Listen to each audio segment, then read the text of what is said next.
बिस्मिल्लाहिर्रहमानिर्रहीम। हर किस्म की तारीफ़ उस अल्लाह के लिए जिसने हमें पैदा किया, और हर किस्म का दरूद और सलाम आप सल्लल्लाहु अलैहि वसल्लम की ज़ात के लिए जो हम तक अल्लाह ताला का पैगाम लेकर आए।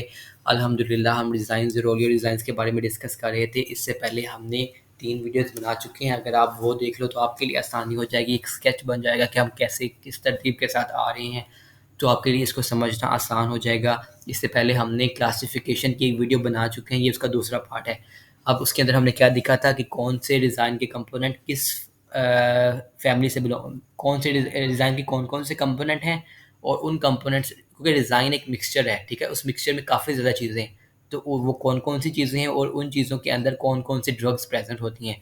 तो वो हम एक दफ़ा देख लेते हैं, चलो हमें आइडिया क्लियर हो जाए। तो देखो डिज़ाइन के अंदर कौन-कौन सी चीज़ें, ये 5 चीज़ें हैं इसके अंदर, और जो ये इसके अंदर मुख्तलिफ ड्रग्स हैं। फॉर एग्ज़ाम्पल पोडोफाइलम और कैनाबिस जो है वो सिंपल रेज़िनस ड्रग है। इसी तरह जो टर्पेंटाइन कैप्सिकम है ये ओलियो डिज़ाइंस हैं। इसी तरह जो हमारे पास रोज़िन है वो भी ओलियो डिज़ाइन है। इसी तरह बाल्सम की कुछ एग्ज़ाम्पल्स हैं ड्रग्स की, उसी तरह ग्लाइको डिज़ाइंस की। फिर इनको हमने बारी-बारी इन ड्रग्स से एक्सट्रैक्ट करते हैं, हम ड्रग्स को इनके कंपोनेंट से एक्सट्रैक्ट करते हैं, या ड्रग्स को जो डिज़ाइन का ओवरऑल मिक्सचर है उससे एक्सट्रैक्शन का मेथड भी है। तो वो हर किसी का एक्सट्रैक्शन का मेथड भी मैंने बताया था। 4 ड्रग्स को हम डिस्कस कर चुके हैं, आज इंशाल्लाह उससे आगे कंटिन्यू करेंगे।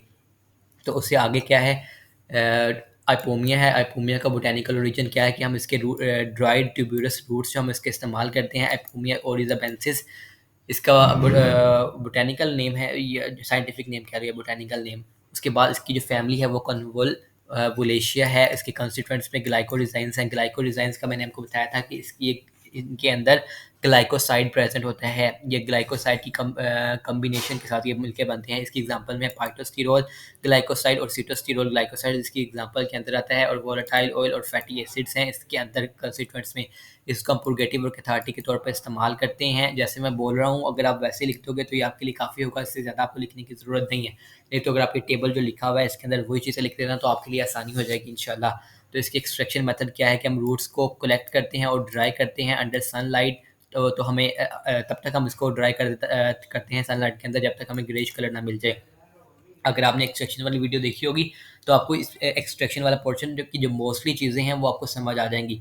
उसके अलावा बाकी सारी चीज़ें आपको याद करनी पड़ेंगी, उसके अलावा कोई और आपको पता है कि है नहीं, क्योंकि बोटेनिकल ओरिजिन है, ये फैमिली का नेम है, ये उसके कंस्टिट्यूएंट है, ये सिंपल सिंपल याद करने वाली चीज़ें हैं। इसमें कोई समझाने वाली चीज़ नहीं है, आपको पता है। तो उसके बाद रोज़िन है। रोज़िन का ये बोटेनिकल ओरिजिन है, इसका पाइनेशिया फैमिली से बिलोंग कर रही है। इसके अंदर जो मेन कंपोनेंट है वो एबिटिक एसिड है, इसलिए इसका स्ट्रक्चर भी यहाँ पे ड्रा कर दिया गया है। अगर आपको स्ट्रक्चर करवाए हैं तो आप स्ट्रक्चर कर लेना। तो यूजेस में है, इसको हम as a stiffening agent use करते हैं प्लास्टर के अंदर, वेटरनरी डायूरेटिक के तौर पर इस्तेमाल करते हैं, पेंट और वार्निशेस में हम इसको इस्तेमाल करते हैं। इसका जो एक्सट्रैक्शन का मेथड है वो कप और गटर का मेथड है। इसकी एग्जांपल कुछ इस तरह से है, ये आप कह लो कि इस तरह की लॉन्ग इंसिजन या कट लगाई जाती हैं प्लांट के ऊपर, और नीचे एक कप लगा देते हैं जिसके अंदर वो डिज़ाइन कलेक्ट होता रहता है। उस डिज़ाइन कलेक्ट होता रहता है, फिर उसको हम जब वो भर देते हैं तो हम उसको सेपरेट कर लेते हैं ताकि नया डिज़ाइन उसमें भर जाए। उसके बाद हम ये करते हैं, इसको यहाँ से कलेक्ट हो गया कप और गटर मेथड से। फिर हम इसको क्या करते हैं कि इसकी एक्सट्रैक्शन कराते हैं with the help of alcohol, क्योंकि ये अल्कोहल सोल्यूबल है। तो अल्कोहल के ज़रिए इसकी एक्सट्रैक्शन कराएंगे, वो हम देख लेते हैं यहाँ पे। देखो ये कलेक्ट हो गया, बार के ऊपर लगाते हैं कप को हम। उसके बाद जो कप को हम एम्प्टी कर लेते हैं, जब वो कुछ इंटरवल के बाद हम उसको खाली कर लेते हैं ताकि हम नया उसके अंदर जो डिज़ाइन है वो कलेक्ट होता रहे। उसके बाद हम इसको सेपरेट करते हैं with the help of distillation, sorry हम इसको डिस्टिलेशन के ज़रिए, क्योंकि इसके अंदर रोज़िन्स के अंदर वोलेटाइल ऑयल प्रेजेंट होती हैं, इसलिए हम इसको डिस्टिलेशन मेथड के ज़रिए हम इसको सेपरेट करते हैं। हमें सिंपल इतना याद रखना है कि जो प्लांट की बार्क के ऊपर हम 60 से 100 सेंटीमीटर की लॉन्ग इंसिजन लगाते हैं और नीचे एक कप अटैच कर देते हैं। कप जब भर जाता है तो हम उसको खाली कर लेते हैं। उसके बाद जो ओलियो डिज़ाइन है उसको हम सेपरेट कर लेते हैं, ओलियो डिज़ाइंस को, और जो वोलेटाइल ऑयल्स को हम डिस्टिलेशन मेथड के ज़रिए हम इसको सेपरेट कर लेते हैं। सिंपल सी बात है, उम्मीद है आपको समझ आ गई होगी। उसके बाद है कैप्सिकम। कैप्सिकम के हम ड्राइड फ्रूट्स इस्तेमाल करते हैं, सोलानेशिया फैमिली से बिलोंग करता है। इसके अंदर कैप्सिसियासिन इसका जो मेन कंपोनेंट है वो प्रेजेंट होता है। उसके अलावा वोलेटाइल ऑयल है, फिक्स ऑयल है, एस्कॉर्बिक एसिड है, इसका मेन कंपोनेंट कैप्सिसियासिन ही है। तो ये इसका कैप्सिसियासिन का स्ट्रक्चर भी हमने बनाया हुआ है। इसको हम एज अ स्टिमुलेंट, एपिटाइजर, रूबिफिशेंट और अर्थराइटिस की ट्रीटमेंट के लिए और मसल पेन के लिए हम इसको इस्तेमाल करते हैं।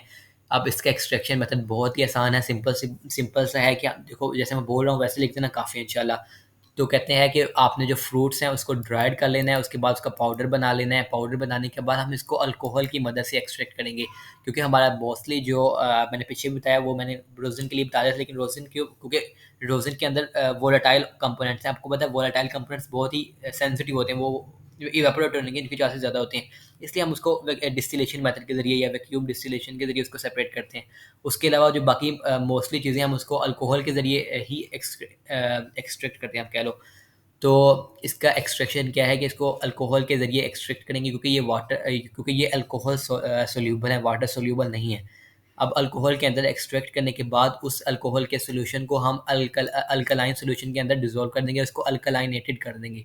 अल्कलाइनेटेड करने के बाद उसके अंदर जो कैप्सिसियम या जिसका मेन कंपोनेंट है उसको हम सेपरेट करेंगे, या प्रेसिपिटेट कैप्सिसियासिन जो इसका वो है वो सेपरेट हो जाएगा with the help of carbon dioxide. जब हम उसके अंदर कार्बन डाइऑक्साइड अल्कलाइनेटेड सोल्यूशन के अंदर, आपने इतना याद रखना है कि अल्कलाइनेटेड सोल्यूशन के अंदर जब हम कार्बन डाइऑक्साइडेशन की को पास करेंगे तो जो आपका कैप्सिसिन है वो सेपरेट आउट हो जाएगा या प्रेसिपिटेट हो जाएगा। फिर उसको हम आप कह लो ड्राई कर लेंगे और उसको वॉश कर लेंगे। उसके बाद है एसाफोइटिडा। एसाफोइटिडा के केस में हम उसके रूट्स और राइजोम्स इस्तेमाल करते हैं। मिर्च के केस में हम उसका बार्क इस्तेमाल करते हैं। स्टोरेक्स के केस में हम उसकी लिक्विड एम्बर इस्तेमाल करते हैं। ये एम्बेलिफेरा फैमिली से बिलोंग करता है, ये बुसरियासी फैमिली से बिलोंग करता है, और ये हिमावाली डिशिया फैमिली से बिलोंग करता है। इसके अंदर जो मेन कंपोनेंट्स है एसाफोइटिडा के अंदर, वो फेरुलिक एसिड है, इसका स्ट्रक्चर भी मैंने बनाया हुआ है। उसके अलावा अम्बेलिक एसिड है और अम्बेलिफिरॉन है। इसके अंदर वोलेटाइल ऑयल्स वगैरह हैं, रेजिन एसिड्स हैं, फिनोलिक कंपाउंड्स हैं और बाकी चीज़ें प्रेजेंट हैं मिल्क के अंदर। इसी तरह स्टोरेक्स के अंदर अल्फा और बीटा स्टोरेसिन जो है वो मेन कंपोनेंट है। तो उसके बाद सिनेमिक एसिड है और बेंजोइक एसिड है। इसके स्ट्रक्चर तो मैंने ड्रॉ कर दिए हुए हैं। अब ये इनके यूजेस है, इसको हम एंटीस्पाज़मोडिक के तौर पे, एंटी हेलमेंथिक, एक्सपेक्टोरेंट और कार्मिनेटिव, इसी तरह बाकियों के यूजेस हैं। जैसे टिंचर में एक्सपेक्टोरेंट के तौर पर हम इसको इस्तेमाल कर सकते हैं और फ्रेगनेंसेस के तौर पर। इन दोनों के एक्सट्रैक्शन मेथड्स नहीं है, ये स्ट्रक्चर हमने करने हैं क्योंकि हमारे हमारे सर ने करवाए हुए हैं। अगर आप लोगों की यूनिवर्सिटी वालों ने नहीं करवाए तो आप इसको इग्नोर कर सकते हो। और अब जो स्टोरेक्स है, बालसम्स की जो एक्सट्रैक्शन है उसको हम इंसिजन के ज़रिए ही इसको भी ऑब्टेन करते हैं। इंसिजन कहाँ बनाते हैं, जो स्टेम या बार्क है उस पर हम इंसिजन बनाते हैं, जिसकी वजह से जो बालसम है वो अक्यूमुलेट हो जाता है नीचे कैलस टिश्यू के पास, और जो बार्क है उसको कलेक्ट कर लेते हैं ऑटम के अंदर, और जो बाल्सम है वो उसको हम रिमूव कर लेते हैं एक्सप्रेशन मेथड के थ्रू। तो ये था हमारे पास क्लासिफिकेशन के बाकी पार्ट्स। अगर आप को समझ आई है तो बहुत अच्छी बात है, अगर नहीं है तो फिर आप सिंपल ये टेबल याद कर लो, क्योंकि हमने मेन इसको याद ही करना है। अगर तो थोड़ा बहुत सेट स्केच बन गया है तो आपके जहन में, तो फिर आपको ये समझना आसान हो जाएगा, ये याद करना आसान हो जाएगा। तो अब आप इसका स्क्रीनशॉट ले लो, फिर अगर इसको प्रिंट करवाना हो या वैसे आपने लिखना है तो भी आपकी मर्ज़ी है। तो मैं इसको रिमूव कर देता हूँ, फिर आप इसका स्क्रीनशॉट ले लेना। और जो ये स्ट्रक्चर्स हैं, अगर ये बहुत छोटे आपको लग रहे होंगे तो आप इसको सर्च कर लेना, तो आपको ये मिल जाएंगे स्ट्रक्चर्स, मुश्किल नहीं है। आप इसको स्क्रीनशॉट ले लो। अगर आपको वीडियो पसंद आई है तो आप लाइक और सब्सक्राइब कर देना। इंशाल्लाह अगली वीडियो में मुलाकात होती है, तब तक के लिए अल्लाह हाफ़िज़।